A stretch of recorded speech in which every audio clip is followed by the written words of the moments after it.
केनोपनिषद के दूसरे खंड के दूसरे मंत्र को सुनते हैं। ना हम मन्येषु वेदेति नो ना वेदेति वेद च यो नस्तद्वेद तद्वेद नो ना वेदेति वेद च। मैं ब्रह्म को भली भांति जान गया हूँ, यो नहीं मानता और मैं ऐसा ही मानता हूँ कि नहीं जानता, क्योंकि जानता भी हूँ किंतु यह जानना विलक्षण है। हम शिष्यों में से जो कोई भी इस ब्रह्म को जानता है वही मेरे उक्त वचन के अभिप्राय को भी जानता है कि मैं जानता हूँ और नहीं जानता। ये दोनों ही नहीं है। उपनिषद थोड़ा कबीर दास की वाणी की तरह उलटवासी है, इधर भी उधर भी।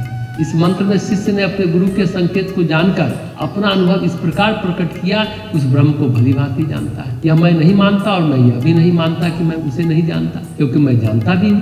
तथापि मेरा यह जानना वैसा नहीं है कि जैसा किसी ज्ञाता का किसी ज्ञेय वस्तु को जानना है। ये उससे सर्वथा विलक्षण और अलौकिक है। इसलिए मैं जो यह कह रहा हूँ कि मैं उसे नहीं जानता, ऐसा भी नहीं, और जानता हूँ ऐसा भी नहीं, तो भी मैं उसे जानता हूँ। मेरे इस कथन के रहस्य को हम शिष्यों में से वही समझ सकता है जो उस ब्रह्म को जानता है।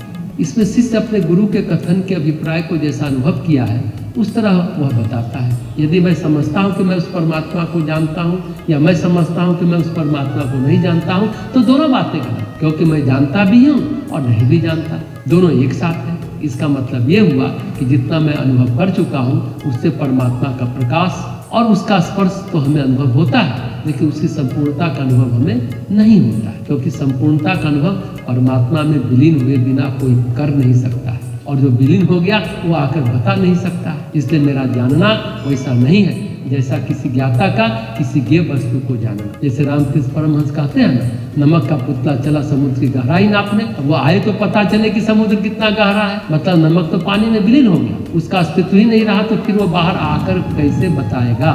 वह कभी नहीं बता पाएगा।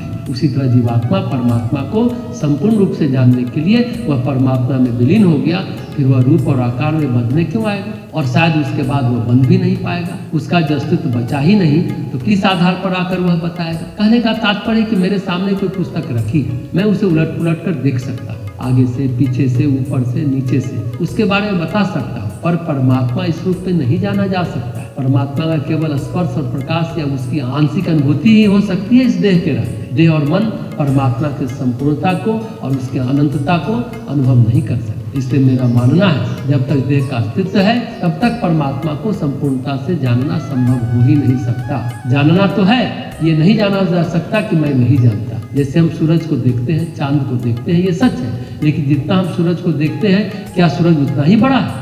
नहीं, सूरज उससे ज्यादा है। उसी तरह जितना हम चांद देखते हैं, चांद भी उससे ज्यादा है, लेकिन हम ये नहीं कह सकते कि हम सूरज को नहीं देखते, चांद को नहीं देखते। देख भी रहे हैं तो देख भी रहे हैं और नहीं भी देख रहे हैं, क्योंकि हम संपूर्ण रूप से सूरज और चांद को नहीं देख रहे हैं। ये उससे सर्वथा विलक्षण और अलौकिक है। ये दोनों बातें केवल वही कह सकता है सूरज और चांद के बारे में जिसको आंखें हैं। जिसको आंख नहीं है वो इस बात को नहीं कह सकता। जिसने साधना के द्वारा अपने चित्त को निर्मल किया, अपने संस्कार को, कर्म को, अंधेरे को मिटाया है, जिसके चित्त में न कर्म है न अंधकार है, वो व्यक्ति उस अनुभूति को जान सकता है और उस प्रकाश से उत्प्रोत हुए अपने को परमात्मा में विलीन करके कह सकता है। जैसे कोई नदी के जल में प्रवेश कर गया और वह नदी के जल में है तो वह कह सकता है कि मैं नदी में हूँ, लेकिन जल में भीगने के बावजूद यह नहीं कह सकता कि मैं संपूर्ण रूप से नदी को जानता हूँ, क्योंकि नदी का न यह छोर पता चल रहा है न वह छोर पता चल रहा है। लेकिन यह भी सच है तो नदी को जानता भी है, क्योंकि नदी का जल उसे स्पर्श कर रहा है, वह उसका पान कर सकता है, उसमें स्नान कर सकता है, लेकिन वह फिर भी ये नहीं कह सकता कि वह नदी को पूरी तरह जानता है। मतलब न तो जानता है और न तो वह नहीं जानता है। तो जो परमेश्वर की अनुभूति प्राप्त करते हैं साधना के द्वारा, तपश्चर्या के द्वारा, चित्त को शुद्ध करने के द्वारा, उनकी अवस्था ऐसी ही होती है।